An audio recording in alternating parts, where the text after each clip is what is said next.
de créer un pôle installation-transmission sans réelle concertation avec les chambres d'agriculture.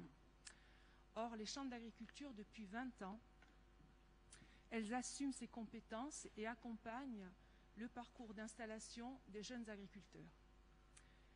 La Corse est d'ailleurs une région phare dans les créations et les installations des jeunes agriculteurs. Et j'en veux pour preuve une note de l'ODARC de novembre 2019 qui est une contribution à un projet stratégique national 2020-2025 pour la Corse qui fait état de 96% des exploitations installées, toujours actives, 10 ans après le constat d'installation. Donc ça, c'est vraiment factuel. Et on installe aujourd'hui en Corse, chaque année, 70 jeunes agriculteurs.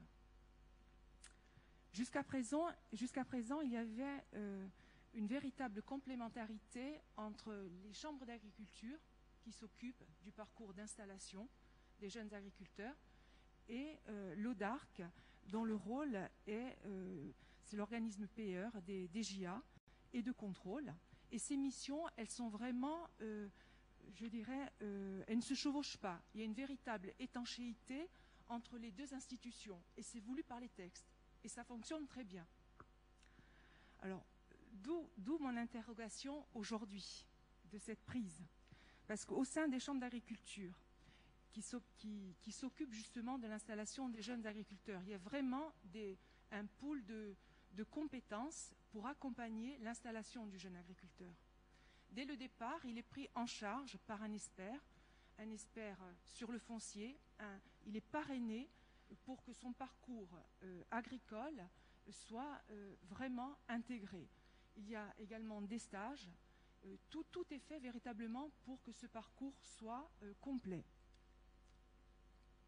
Au sein des chambres, vous savez qu'il y a un centre de formalité, il y a des conseils juridiques pour justement informer le jeune agriculteur sur le type sociétal de société qu'il pourrait envisager dans le cadre de son installation. Donc il y a véritablement une écoute du jeune agriculteur au niveau des chambres d'agriculture.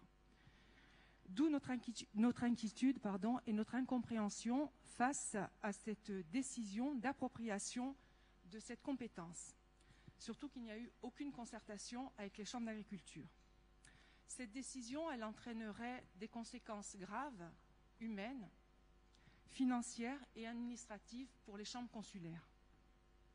Et il y a enfin une incohérence entre cette décision et la perspective d'une chambre unique, une chambre régionale que vous appelez, vous, de vos voeux, au niveau de la collectivité. D'où ma demande, Monsieur le Président, de voir clarifier les compétences des différentes institutions intervenant dans l'orientation des stratégies agricoles et surtout sur l'installation des jeunes.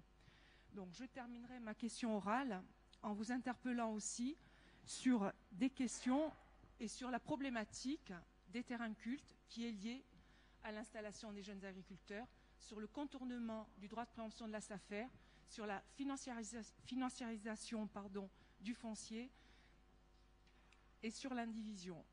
J'attends une commission. Je crois savoir qu'il y aura une commission qui va se mettre en place à compter du 10 février. Je voudrais en connaître davantage. Et je voudrais terminer en disant que l'agriculture, c'est un secteur très difficile. Les jeunes agriculteurs ont besoin qu'on les aide, qu'on les écoute. Ils sont amoureux de leur terre, alors il faut leur donner les moyens de travailler dignement sur cette terre de Corse. Merci, Monsieur le Président.